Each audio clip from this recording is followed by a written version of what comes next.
During the Paris Olympics, the opening ceremony shocked many with elements that Christians found deeply offensive. What some might have seen as artistic expression, others perceived as a blatant mockery of Christianity. Imagine tuning in, expecting to witness a celebration of athleticism and unity, only to be confronted with scenes that felt like a direct attack on our faith. It was unsettling and infuriating. Consider this. An event meant to bring people together was instead used to desecrate the very foundations of our beliefs. This wasn't just a misguided attempt at inclusivity, it felt like an intentional insult to Christians everywhere. The blatant disregard for our faith, the open mockery, it's difficult to express the depth of betrayal. And for what purpose? Why would they choose to mock Christianity so openly, so brazenly?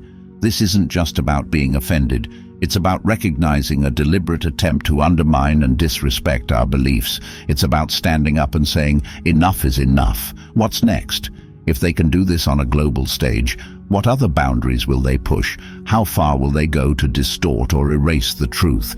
This should ignite a sense of outrage in every Christian. This isn't just about artistic freedom. It's a direct attack on our faith and what we hold sacred. Let's break down what actually happened during the opening ceremony. The event began with a scene that left many of us stunned, a recreation of the Last Supper.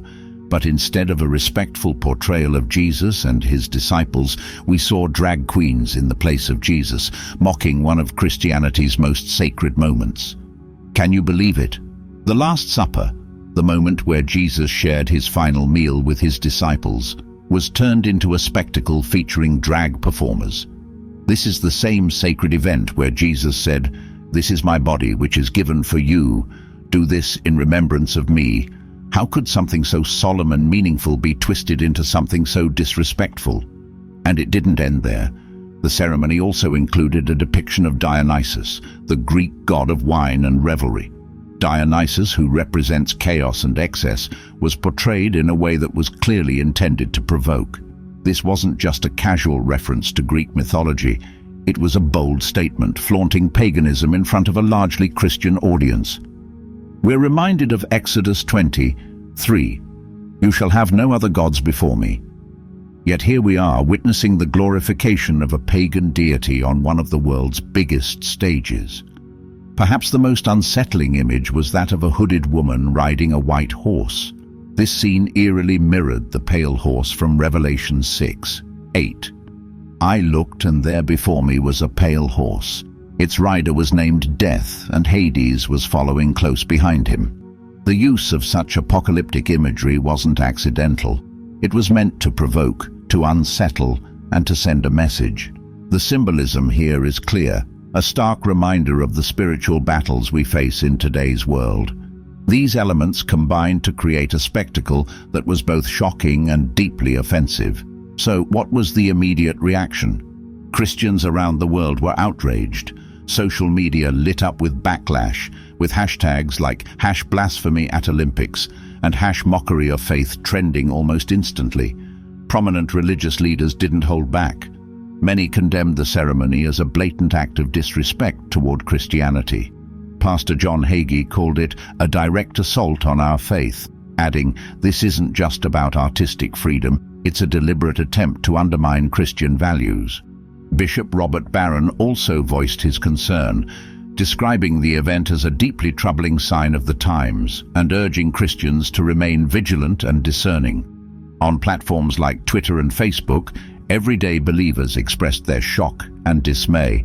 Posts denouncing the ceremony's blasphemous content flooded feeds.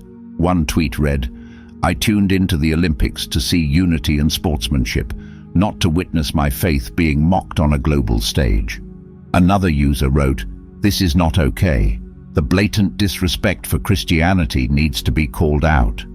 The overwhelming response highlights a critical issue: the normalization of blasphemy and the erosion of respect for Christian beliefs. This isn't just about being offended, it's about recognizing a broader trend where sacred symbols and traditions are increasingly under attack. We can't afford to ignore this. The Paris Olympics opening ceremony serves as a wake-up call. It's a clear signal that our society is moving toward a dangerous normalization of blasphemy. As Christians, it's crucial that we stay aware of these shifts and stand firm in our faith. This isn't just an isolated incident, it's part of a broader, more disturbing trend. So what does this mean for us? This isn't just about personal offense, it's about understanding the profound spiritual implications. Let's consider the significance of the Last Supper. This event is one of the most important moments in Christianity. In Matthew 26:29 it's written, "While they were eating, Jesus took bread, and when he had given thanks, he broke it and gave it to his disciples, saying, 'Take and eat, this is my body.' Then he took a cup, and when he had given thanks, he gave it to them, saying, 'Drink from it, all of you. This is my blood of the covenant, which is poured out for many for the forgiveness of sins. I tell you, I will not drink from this fruit of the vine from now on, until that day when I drink it new with you in my Father's kingdom." The Last Supper represents Jesus' final meal with his disciples before his crucifixion. It's a sacred event that symbolizes his sacrifice for our sins and the establishment of the new covenant. Seeing this sacred moment, the Last Supper, recreated with drag performers, isn't just disrespectful, it's blasphemous. It trivializes Jesus' sacrifice and mocks the very core of our faith. Imagine replacing Jesus and his disciples with performers whose values and lifestyles starkly contrast with biblical teachings. This isn't about artistic expression, it's a direct assault on the sanctity of Christian beliefs. It distorts a holy event meant to remind us of Christ's love and sacrifice. Next, let's consider the depiction of Dionysus, the Greek god of wine and revelry. In ancient mythology, Dionysus was associated with excess, chaos, and the breakdown of societal norms. The Bible clearly warns against such pagan worship. In Exodus 23, God commands, "You shall have no other gods before me," a direct instruction to avoid the worship of false gods and idols. By incorporating Dionysus into the ceremony, the event not only pays homage to a pagan deity, but also promotes values that are contrary to Christian teachings. The Bible consistently warns against turning to other gods. Deuteronomy 6:14 says, "Do not follow other gods, the gods of the peoples around you." Yet here we see Dionysus being glorified, subtly encouraging the audience to accept and even embrace these pagan symbols. Then there's the apocalyptic imagery of a hooded woman on a white horse, reminiscent of Revelation 6:8. "I looked, and there before me was a pale horse. Its rider was named Death, and Hades was following close behind him." The pale horse symbolizes death and destruction, part of the prophecy of the four horsemen of the apocalypse. Including such imagery wasn't just provocative art, it was a deliberate attempt to evoke a sense of impending doom and spiritual decay. It's as if the organizers wanted to shock and unsettle the audience while trivializing the serious and sacred nature of these prophecies. The blatant use of apocalyptic symbols and pagan gods isn't random.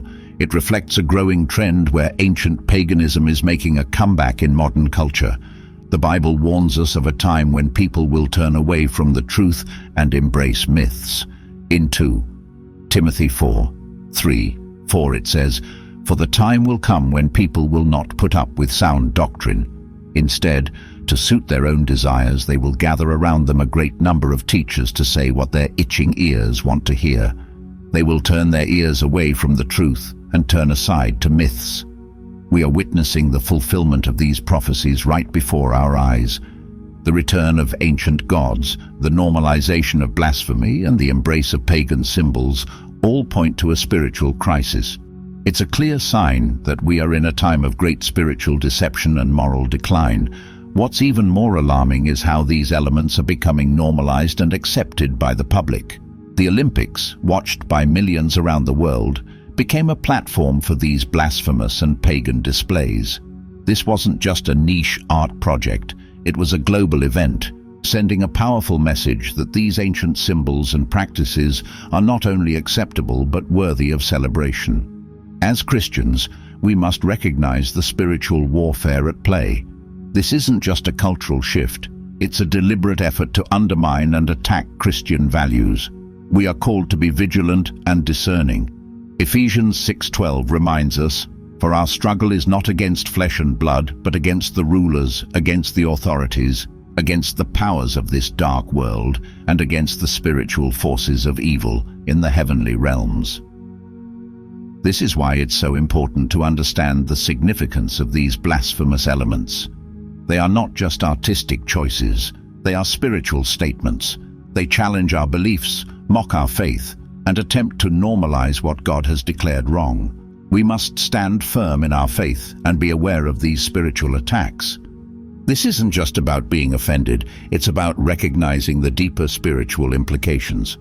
The Bible tells us in 1 Thessalonians 5:21 to test everything, hold fast what is good. We need to critically evaluate what we see and hear, especially when it comes from influential platforms like the Olympics. This event is a wake-up call. It's a reminder that we are living in times of great spiritual deception and that we must be prepared to defend our faith. The return of paganism, the open mockery of Christian symbols, and the use of apocalyptic imagery are all signs that we are in a spiritual battle. This isn't just about one event, it's a reflection of a broader trend in society. We're witnessing a resurgence of ancient pagan practices in modern times, something that should deeply concern every Christian. Let's talk about modern paganism. Ancient pagan symbols and rituals are making a comeback, becoming increasingly visible and accepted. For instance, neo-pagan movements like Wicca are gaining popularity. Practices once considered fringe are now becoming mainstream. Social media platforms are filled with influencers promoting crystal healing, astrology, and other pagan rituals. Even popular culture is embracing these elements, with TV shows and movies featuring witches, spells, and magic more prominently than ever.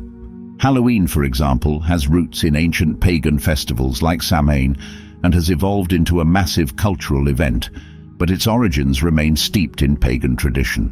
Similarly, the increasing popularity of yoga and meditation often incorporates elements from Eastern religions and pagan spirituality, subtly shifting the spiritual landscape. This resurgence of paganism isn't just about ancient symbols and rituals, it's about a deeper spiritual shift. The Bible warns us in 2 Timothy 4, "For the time will come when people will not put up with sound doctrine. Instead, to suit their own desires, they will gather around them a great number of teachers to say what their itching ears want to hear. They will turn their ears away from the truth and turn aside to myths." We are living in those times. People are turning away from the truth of the gospel and embracing myths and falsehoods. This brings us to the concept of spiritual delusion. The Bible speaks of a powerful delusion that will come upon people in the end times. In 2 Thessalonians 2:11 it says, "For this reason, God sends them a powerful delusion." This spirit of delusion is evident in how modern society is increasingly embracing practices and beliefs that are contrary to the teachings of the Bible. Look around. People are more willing to accept the supernatural but not the truth of Jesus Christ. They are eager to explore spiritual experiences but reject the authority of Scripture. This delusion is leading many away from the path of righteousness and towards spiritual deception. The impact of these trends on the perception of Christianity in the modern world is profound. As pagan symbols and rituals become more accepted, the distinctiveness of Christian beliefs is being blurred. The media and entertainment industry play a significant role in this shift. Movies, TV shows, music, and even advertisements frequently include pagan themes and imagery, normalizing these elements and making them seem harmless, even appealing. For instance, consider the popularity of shows like American Horror Story, which often incorporates witchcraft and occult themes, or movies like Doctor Strange, which glamorizes mysticism and sorcery. These aren't just innocent entertainment. They subtly influence how people perceive spirituality and faith. The media's portrayal of these elements as trendy and fashionable further diminishes the seriousness of their spiritual implications.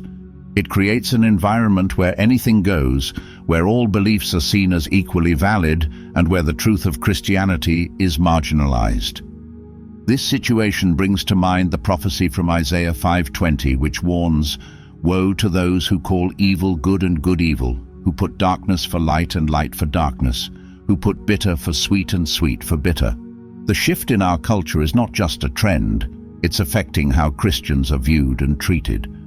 As pagan practices and spiritual confusion gain ground, those who stand firm in their Christian faith are often seen as intolerant or outdated. The once clear lines between right and wrong, truth and falsehood are being blurred, leading to widespread spiritual confusion. This cultural shift has significant implications for the younger generation as well. Children and teenagers are growing up in a world where pagan practices are becoming normalized and even celebrated. They're exposed to these ideas through media, education, and their peers, often without a solid foundation in Christian teachings to counterbalance these messages. In schools, students learn about various world religions with a focus on tolerance and inclusivity, which in principle is good. However, this can sometimes result in the equalizing of all beliefs, where Christianity is just seen as one option among many rather than the unique true faith that it is. This trend is evident in the growing number of young people who identify as spiritual but not religious, embracing a mix of beliefs that often includes elements of paganism. The role of media and entertainment in promoting these ideas cannot be overstated. They have a powerful influence on shaping public perception and cultural norms. When the media consistently portrays pagan symbols and rituals as positive or neutral, it desensitizes people to their deeper spiritual implications. It creates a culture where questioning or challenging these ideas is seen as backward or intolerant. We must remember that this isn't just a cultural issue, it's a spiritual battle. Ephesians 6:12 reminds us, "For our struggle is not against flesh and blood, but against the rulers, against the authorities, against the powers of this dark world, and against the spiritual forces of evil in the heavenly realms." The resurgence of paganism and the spirit of delusion are part of this broader spiritual conflict. In this light, we must be vigilant, discerning, and ready to stand firm in our faith. The events at the Paris Olympics are not isolated incidents.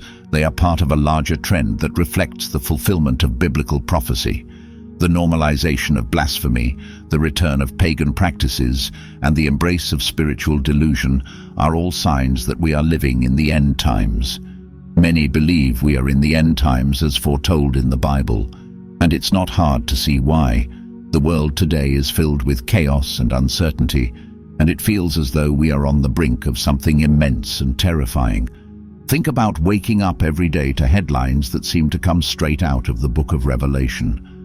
Natural disasters are occurring with alarming frequency: earthquakes, hurricanes, wildfires.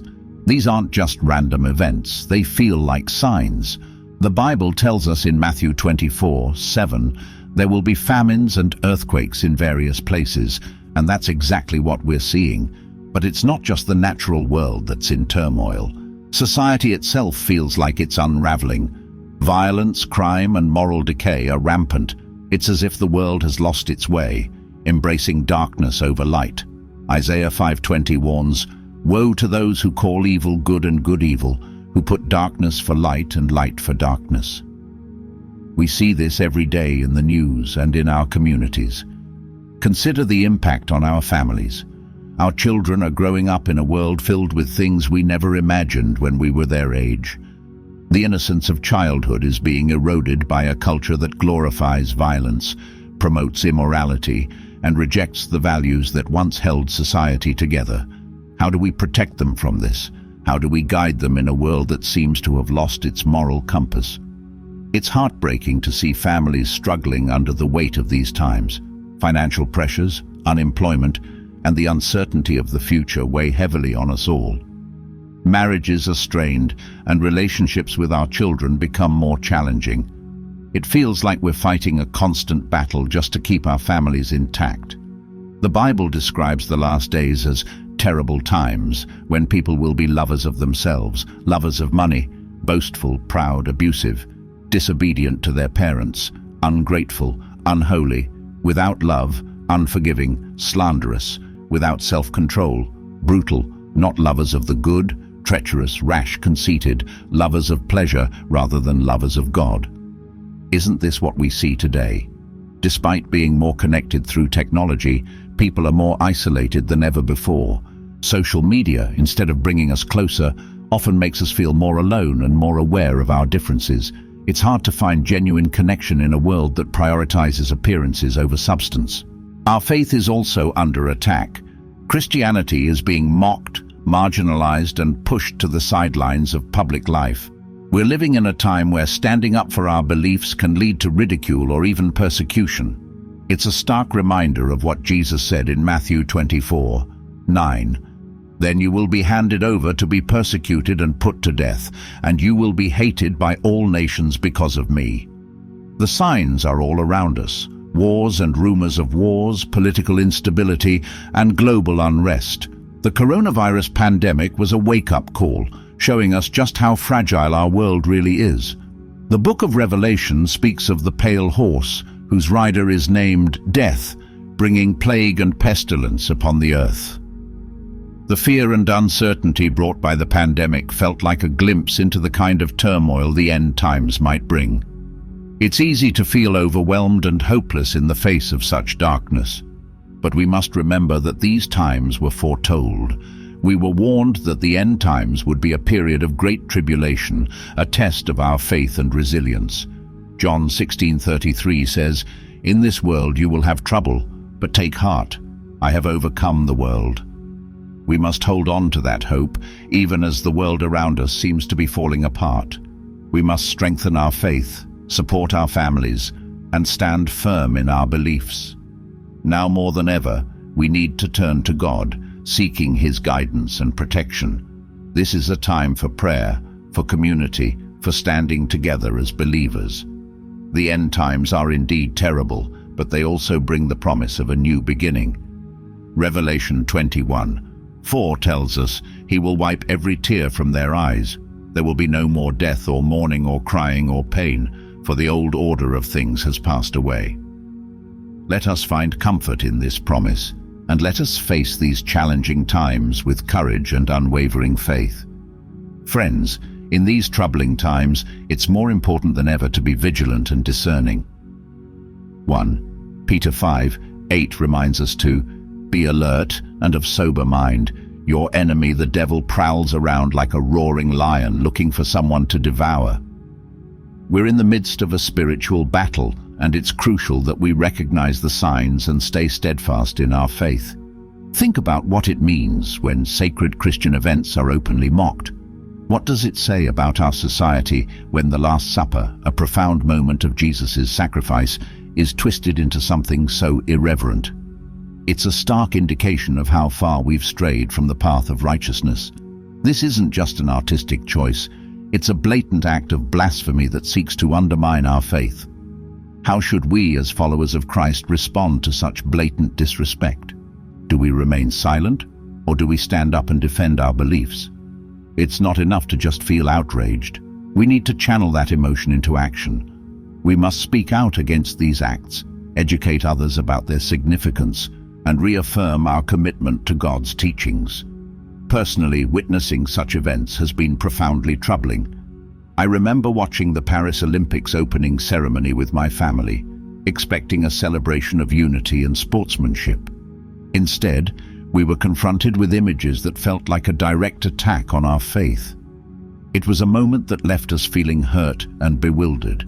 It made us question, how did we get here? How has society reached a point where mocking Christianity is not only accepted but celebrated? This experience forced me to reflect deeply on my own faith and relationship with God. It's easy to become complacent in our beliefs, but moments like these serve as a wake-up call. They remind us of the ongoing spiritual battle and the need to stay rooted in our faith. It's a call to examine our hearts, strengthen our relationship with God, and be proactive in defending our beliefs. I encourage each of you to take a moment and reflect on your own faith journey. Are you prepared to stand up for your beliefs in the face of ridicule and opposition? Are you actively seeking to grow in your relationship with God, or have you become complacent? These are important questions that we must all ask ourselves. The Bible tells us in Ephesians 6:12, "For our struggle is not against flesh and blood, but against the rulers, against the authorities, against the powers of this dark world, and against the spiritual forces of evil in the heavenly realms. We are not alone in this battle. We have the support of our Christian community and the unwavering strength of God's love. As we navigate these challenging times, let's commit to being vigilant and discerning. Let's educate ourselves and others about the significance of our beliefs and the importance of respecting them. Let's support one another in our faith journeys, offering encouragement. And remember, it's not just about recognizing the problem, it's about being part of the solution. Stay strong, stay faithful, and trust that God is with us every step of the way. As we come to the end of this discussion, it's crucial to remember the gravity of the times we're living in.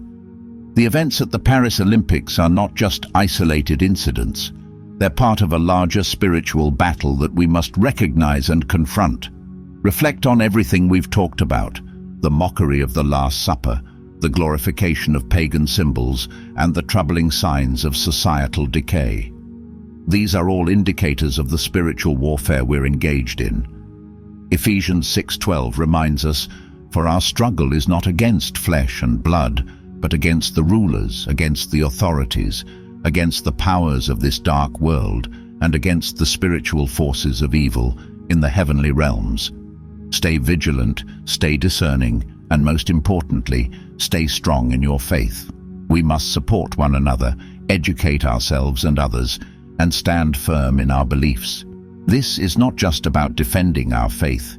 It's about ensuring that the truth of the gospel continues to shine brightly in a world increasingly enveloped in darkness. Thank you for watching. If you found this video insightful, please like, comment, and subscribe for more content like this. Stay strong in your faith, and God bless.